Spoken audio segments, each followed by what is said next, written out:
So hey, did you like Squid Game? Yeah, but they're all Korean-like. And so? Oh, come on, it's the 21st century, that's racist. Well, like it's in Korea, so you had Koreans. So they couldn't put like Asian people in there too?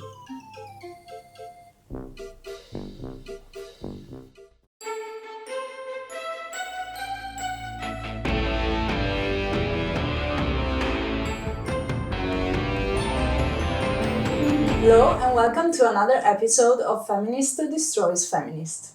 Today I'm here to interview my mortal enemy and we're going to talk about representation in cinema. So we're going to discuss about Oscar-nominated films and blockbusters, and also we're going to cover the efficiency of quotas. Shall we start? Yes, we shall. Right, so you did a bachelor thesis about representation in cinema, as we said. And so I wanted to ask you, what is the progression of representation through the years in terms of Oscar nominees? At the time when I was starting, because it was in 2019, I think, in the media there were a lot of stories, such as Oscars are so white, and also other discussions about the representation in Hollywood. So I was genuinely interested to see if there is some kind of a progression, if something is getting better or something is getting worse. So because the Oscar history was at the time was basically 100 years, so I divided these 100 years into 10 decades, and I analyzed quantitatively 10 of the categories. And what I saw was that there is some kind of progression, but the progression, if you put it into a graph, it's not going to be like this. I mean, it's not going to be a perfect progression. But what you can see is that the main problem of representation was that in the first decades there were barely any female and non-white nominees, while in the last 2 decades you can actually see that we have the most female and non-white nominees. Maybe we can. I mean, I didn't interpret it in any way in my bachelor thesis. So I just made the analysis, and I think I made some remarks. And generally, what I would say is that the problem with representation is in the first few decades, because at the time there were many more barriers for women and non-white people to enter the industry, like to express themselves as an artist. And now we gradually, I'm not saying it's perfect, but we gradually start removing these barriers. And that's why in the latter decades, we actually have some kind of development. So do you actually agree that the Oscar nominees were too white? Or were you saying that there were improvements, so it wasn't actually 100% true at the time when you wrote your thesis, or you can also take it until today? Well, the thing about Oscars being so white, I mean, the main issue was that at these specific Oscars, there were barely any other nominees than white people.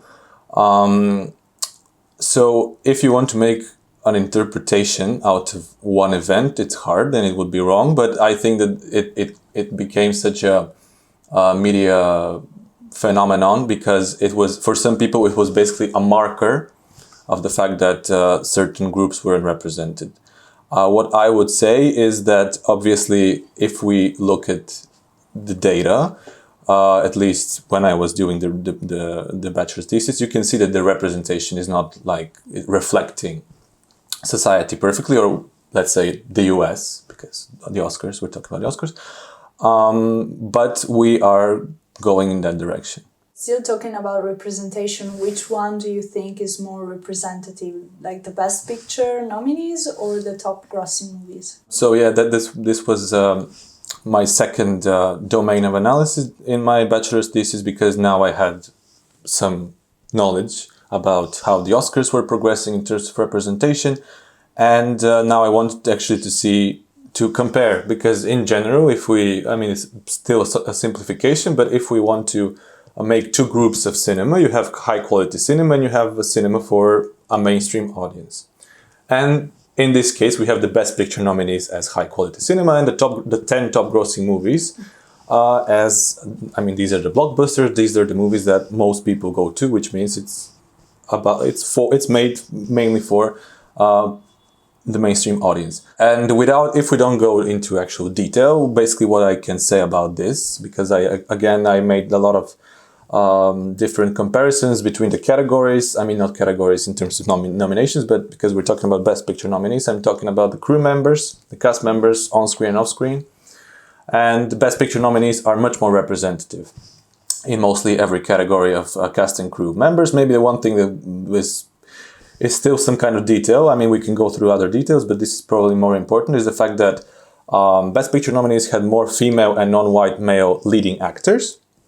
But in terms of all actors, which means not only the people who drive the plot, let's say, the difference concerning the female actors decreased, and it was reversed for race, as the 10 top grossing movies had almost 3 times more Asian actors than the Best Picture nominees. So just in general, when you talk about representation, now we were talking about especially race, at least we started saying that it was like Oscar nominees were mainly white. Were you also considering other kinds of representation? Oh, in this case, because I'm going to go to that later, because there's a third part of the analysis, which is probably the most important one, because we're talking about ways to fix that. But what I called my bachelor's thesis gender and ratio whatever. I'm going to go to the whatever later. But yes, because it was a bachelor's thesis, and actually it was a bit ambitious, because I did, it would sound very wrong, like very arrogant, but yeah, I did a lot of research when I actually couldn't perfectly structure it as a whole, so it makes sense. So I had to spend some time to actually remove some analysis that I didn't need, because I couldn't actually interpret them in any way.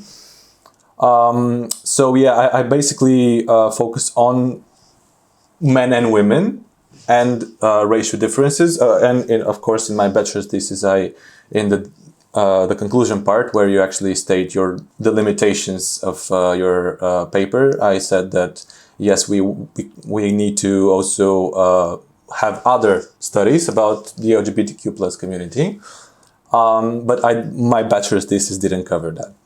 Okay, so if we move to the third part, how do we fix these problems, and what does the industry suggest to do about this? Well, yeah, that's basically why we need some kind of studies like this, because obviously we want to see how it is. And when we see how it is, we actually want to see how we can fix it. I would like to add some background to this discussion. So there is this organization called the Annenberg Inclusion Initiative, and they decided that after years of research, they found the cure for underrepresentation of women and non-white people. And maybe some people actually know this because some Hollywood A-listers started popularizing it. It's called the Inclusion Rider, which is basically talking about how to fix underrepresentation. The leader of the organization, Dr. Stacy Smith, held a TED Talk, and she talks about the ideas. And I'm going to quote something that she said, because I would like to discuss it with you. The first solution is called Just Add 5. If we were to add 5 female speaking characters for 3 contiguous years, we would be at gender parity. This approach is advantageous for a variety of reasons. 1, it does not take away jobs for male actors, heaven forbid. 2, it's actually cost effective, it doesn't cost that much. 3, it builds a pipeline for talent. And 4, it humanizes the production process. In general, the typical feature film has about 40 to 45 speaking characters in it. I would argue that only 8 to 10 of those characters are actually relevant to the story. The remaining 30 or so roles, there's no reason why those minor characters can't match or reflect the demography of where the story is taking place. So let's unpack this. About the let's add 5, it seems like a very benevolent idea. Let's just add 5 women there, and so we're at gender parity. But when they talk about gender parity, they only talk about percentages. And if we assume, let's say, that women generally are represented in very stereotypically passive roles. The stay-at-home mom, the woman that doesn't work, things like that. Women that are not actually doing anything active. And when I say active, I also mean in terms of their role in the plot. Because generally, if your character is passive the way they're living their life, most probably they're going to be passive for the plot as a whole. So if you add 5 characters, just like that, which means that they will say a few words, but they won't drive the plot at all, I think this makes the problem even worse. Because you actually increase the background. So if you assume that we have this background of women, and you increase the women in that background because of some obsession with percentages, I think that you actually make the situation worse. And something else that she mentions in that TED Talk is that A-listers can make demands in their contracts for an equity clause, which means to make sure one casts women and non-white people, quote unquote, whenever possible, in a manner that retains story authenticity and matches the expected demographics of the film's setting. And she continues with the statement that directors should consider, quote unquote, casting a female in a role scripted for a man. And when I heard these words, I became very interested in the fact that why don't we just change the gender of the person or the race just because? Probably there are a lot of things that we have to talk about, but I want to check if this will be true for people in general. And what I mean by this, I have to talk about what I did in the third part of the analysis. We have an already written script, and we have a main character. And there is this idea to change if the main character is a white man, the idea is so we are representative, we make this person a white woman, let's say. I picked 6 movies that have only one leading character, and that leading character is a white man. I found some professionally written synopses of these movies. I rewrote them, so the main character doesn't have a recognizable gender or race. Then I gave this synopsis to respondents. And I asked them, basically, after reading the synopsis, please, can you tell me what gender this character is in your opinion? And you have male, female, or I cannot tell. And the same thing for race. And I can give you, because the movies were 6 that I picked in general, and there were differences in what these people replied. So we have, for example, the film Whiplash. Only 12 people said that, only 12% of the people said that this person is necessarily a man.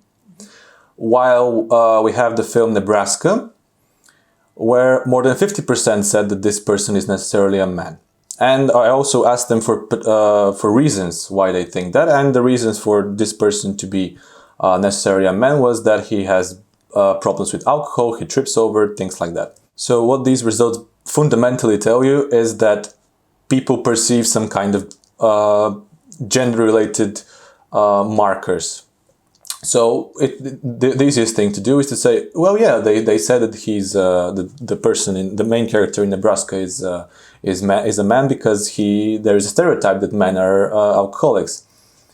Yes, but I think it's way more complicated than that, because I think that we have stereotypes, which are, let's say, social constructs, and other more biologically driven things. And in my bachelor's thesis, I'm not making the point that something is biological and that's why people think like that, or vice versa. I'm just saying that I just use this kind of example to criticize the fact that you cannot just take a script and just because you want to achieve some kind of percentage parity, you actually change the gender or the race of the person. And I have some kind of proposition in the end what we can do. This basically exemplifies quotas. This means that because there are some quotas, we see some scripts and we have to make them make the percentages reflect society. I'm generally against quotas, but in this case I was like, okay, let me play the devil's advocate and let's see if quotas can be more scientific, more effective, obviously. So my proposition was to establish an institution where people send their, like, studios or writers, depending on who has the right for the script, they send the script to this institution. There's some professionalists write us something like the same thing I did, like a synopsis without a recognizable gender or race for the main character, and then they write a report, let's say, and they bring it back to the studio/writer, and then the writer/studio have to choose for themselves if they want to change the character, because I think some kind of encouragement to tell writers, okay, but in order for us to be more representative, you have to change this character. I don't like this, because generally the idea of storytelling is to have a story, and what we have, apart from a story, you have a character, and these two have been in the head of a person or persons who have developed a story, so you cannot basically urge writers to change the gender or the race of their characters. So my version of quotas is, okay, let's assume that quotas will work. Let's assume that we want representation in such a way, but still you have to allow the writers decide if they think that they can change the characters like this or not, because it's obvious that when people write, they have images in their head about a person. So this person has obviously already a race or a gender. So they know this character and it's in them. So it's not really moral, in my opinion, to ask these people to change characters just like that. Okay, so you covered a lot of things here. One thing that I want to say is that I agree with the first part when you said that just taking, for example, 5 more characters just to have more representation, but then you don't really, like, you make them passive. It's not like it's making things even worse. So I agree with that. But I was curious about the other 2 things that you were saying towards the end. And one is about changing these characters. So now let's not talk about the writers, like changing the script and thinking about the writer behind the movie, because we're going to talk about this later. But if we just take the movies as you did, so you took the synopsis and you just changed the characters, do you think that just from a movie point of view, like a story point of view, do you think that it would have worked, like, for example, taking Whiplash, could have worked the same if it was a female character or not? Yeah. Or like a Asian or another race character, for example. Okay, so now I can basically say what the title of my bachelor's thesis was. It was Gender and Racial Fluidity, and I mean fluidity in the sense that this character can be played. It doesn't have. It's unspecified in terms of gender or race. It doesn't have any kind of biological or other reasons that this character has to be this gender or doesn't have. It has to be this race. And because Whiplash had only 12% of people said that they see the character in Whiplash, they don't see him necessarily as a man. This means that maybe if we take this result, this character could have been played by another gender, and it would have been still as successful. But as I said, the writer, the director, in this case, Damien Chazelle, he wrote and directed the film. So I don't know what is in his mind. That's why I think that we cannot cross this border and tell writers and directors what they can do and what they should do or what they should change. Tell them what you found as a result. Tell them that people think that this character would work because, again, studios want to make money, and if a character doesn't work in the eyes of the audience, they won't make as much money. So you can get this report. You can see that if this character has like a high fluidity factor, it can be played by other people, by other identities, but still you have to leave it for the writer to decide, because as I said, it's in the writer's head. Okay, so if I understood correctly, you would say that just story-wise, or at least from a character point of view, it could have worked either gender or any kind of race. The story could have worked. Well, if you ask, the same. It depends. I mean, as I said, if you take my my analysis and my method as something that can actually give you that kind of knowledge, yes. If you ask me, because I'm a huge fan of that film, actually, I mean, it's hard to say after you've watched the film. Okay. Because you know the character already, so I don't know. Yeah, of course. Now this was just more in general. Well, I mentioned Whiplash because it's also the movie that I watched, so like we could also like I could picture it. But yeah, so you're saying that just if you talk about story-wise, it could work anyway. Even yes. With different genders or different anything races. Is possible. Generally, anything is possible. But basically, what I'm not saying do this so we fix things. I'm just criticizing the idea that you cannot just say because of these numbers you have to change this. I don't like this. So we can say that the problem is not actually the character per se. There are other things that come into the work, and one of the things is the writers, for example. So if the writer or the director, or if the writer and director are the same person, this can influence the view they have about a character, about a story, etc. So isn't the demography, you can say, of writers and directors that we have in cinema the actual problem? So to make it more explicit, do we have too many white and male writers and directors, so we don't have enough representation? That's a very good question to ask, because I think we have to clear out some things. Because basically the intention, let's say that every person who talks about these things and actually encourages people to do these things have the intention to make the industry more representative and fairer. Let's assume that. The main mistake, in my opinion, is that when you actually push quotas, you're not actually pushing equality of opportunity, because these two are very different fundamentally. Because equality of opportunity would be basically what you were like kind of implying, that every person could have the opportunity to write, direct, and act out their own stories. While the quotas can make you become a director, writer, or actor because of a social marker, in some sense. But the social marker is there, and I don't like this kind of idea. Because I said that I don't like quotas, I don't think this is generally the way to go. I completely would agree with some kind of initiative to increase the opportunity for people to actually tell their stories.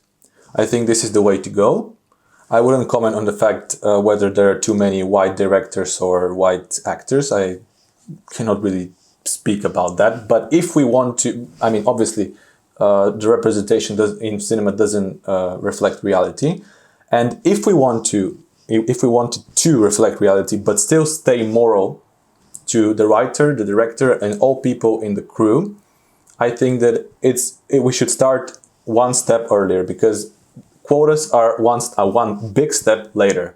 They don't necessarily fix the problem that people cannot tell their stories. They fix some kind of percentage situation that is in the off-screen or the on-screen crew. So yes, generally I would completely agree that we have to find a way. I'm not saying it's easy, but we have to find a way to give more voices to different kind of people, no matter what their identity is. So I agree with that. This also applies for politics, for example. Just in general, quotas are reflect the problem, because people don't have from the start the same opportunities. That's interesting. I didn't know we would agree that easily on that. Yeah, that's nice. I wasn't expecting that either.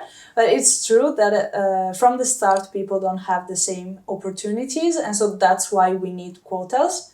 So in my opinion, that's just, I'm sorry to say, but this is just a lazy way to fix a very complicated problem. And I agree with that. So just to confirm that you're saying that from the start people don't have the same opportunities to tell their stories in the case of cinema. In all groups, in all identity groups, on average people have the same intelligence, or they have the same abilities as a total.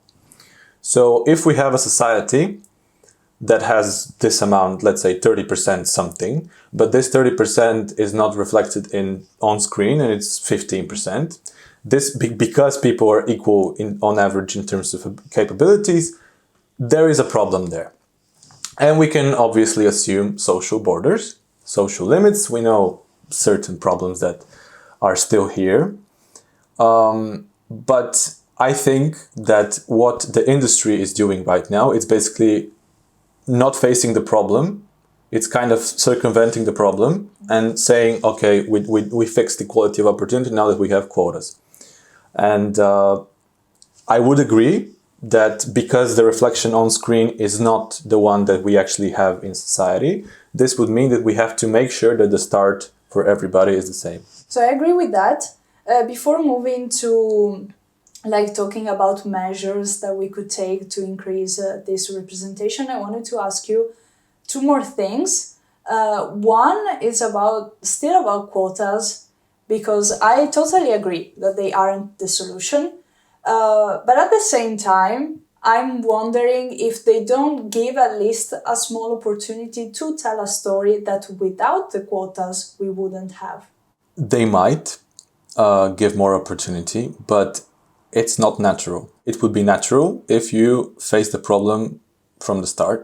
And actually, you might give some kind of opportunity to some people because of quotas, but I don't think this is a good long-term solution, because generally, what do we want to get from a film? We want competent acting, we want competent directing, or at least a coherent story that entertains us or tells us something new about society or life, whatever. If you remove that, because generally equality of opportunity is to, if we can condense into one sentence, we can basically say this is a way for everybody to prove that they're competent. That would be my definition. To remove all kind of borders, social or other borders, limitations that don't allow everybody to show how competent they are. With quotas, you shift the focus. You don't focus on the competence, you focus on the social marker, and that's bad, because now if somebody gets hired, and we have like very strict quotas, you would always ask yourself, did this person get the job because of the fact that they're competent or because they look in a way? And for me, for example, because I have some kind of aspirations to enter the film industry at some point, yes, I look white because I am, and I am a man. But obviously, we can talk about that some other time. What is that exactly an ethnicity? Because from that kind of standpoint, I'm also an ethnic minority, and I don't want to be cast in a film as a writer, for example, because I cannot pronounce words perfectly. That's not my idea in life, and I would like to write films if people decide that I'm actually good at doing that. Right, and just before the last question, I wanted to ask another tiny thing about representation, especially because we were talking about women in the beginning, and then I didn't want to interrupt you. But I just think it could be interesting if you can tell something more, or if also you found anything in your research about what Laura Melville was talking about in her, let's say, research or theory, if we can. Yeah, she has a call paper, very famous one.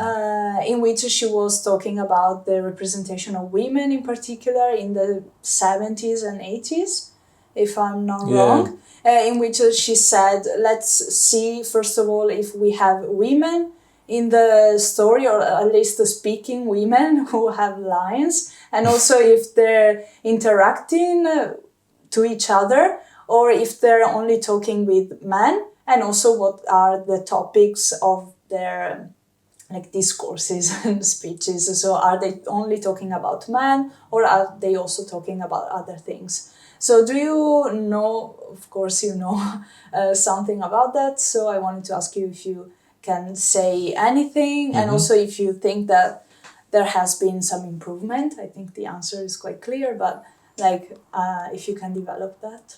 Oh, that's a long. I mean, I have to cover a lot of years. I mean, I'm not like an expert on how things were developing throughout time. As I said, I did some research and I saw what the progression was, but I haven't read so much about, let's say, the 60s, the 70s, so I can get a clearer grasp of the subject. Laura Mulvey, the thing that actually she's famous for is the so-called male gaze. And she talks about the fact that women in cinema, at the time when she was writing the paper, were basically subjected to how they look, like objectified, basically. And she had a lot of criticisms because the way she was writing about it, I mean, cool, that is a important thing to talk about. Are women actually objectified? How much are they objectified? But she got a lot of criticism for the fact that in the way she was writing, she was basically reducing Hollywood or the film industry in general as this anti-female monolithic system. And I mean, I don't remember everything, obviously. It was, 4 years ago when I read the paper. But I think that in general, she's a very important voice. So we actually see where we started. I don't agree generally because this is a very feminist discussion about the patriarchy. I don't buy that argument completely. So I wouldn't say that Hollywood is an anti-female system in general. But she is an important voice for us to pay attention to these things, to see whether there is a huge disproportion in how we actually treat people based on how they look. But in general, I think that we should be careful about how we portray people and what kind of interpretations one might get from them, even though it's impossible to assume what a viewer can how a viewer can interpret a certain scene or whatever. So yeah, for Laura Movie, I can just say, and her paper, she is an important voice. So we know where we began and about the thing where we are now. I think that obviously there is an improvement, because if you look like a James Bond film from the 80s or something, the difference is very palpable. And again, this is a feminist kind of discussion that we have to have. And I think that with this kind of progression of time, there was a natural development for the better. And I don't want to throw any accusations, but I generally think that the quotas, especially in the film industry, are very much related to some feminist thinkers, which I would a bit say that they're radical in brackets. And they might have good intentions, but I don't think that they've thought about the long-term consequences of some decisions that I don't think historically have proven to be something effective for society. For sure, the patriarchy argument, we need some further discussion, because I think we diverge on that. And also about the feminist issue, because as we already said in other discussions, there are different kinds of feminism and feminist movements, so we usually talk about it in the plural form. So saying that it is a kind of feminist issue is maybe a bit reductive or simplifying the thing. But I wanted to conclude with measures like to increase the representation and if they will be effective in your opinion. So what is the Academy doing basically? Well, the Academy recently, some years ago, it came up with, basically they embraced the idea of quotas. They didn't, I mean, I think we can assume that there was an influence because of the inclusion rider. Because the inclusion rider is generally not specific enough. It just tells people that quotas might be a good thing, so we have to think about it. But what the Oscars did was basically they changed some kind of eligibility requirements for a film to be nominated for Best Picture. And now from the Oscars in 2024 onwards, there's a list of criteria that a film has to cover in order to be eligible to be nominated. And I mean, it would be pointless for our discussion to go through everything, but basically the idea is that we have 4 standards, and a film has to cover 2 out of these 4 in order to be eligible. And every standard has sub-standards. It's like a very long thing. But generally the idea is that they talk about percentages. 30% this, 20% that, 50% this. So they really embrace the idea of quotas.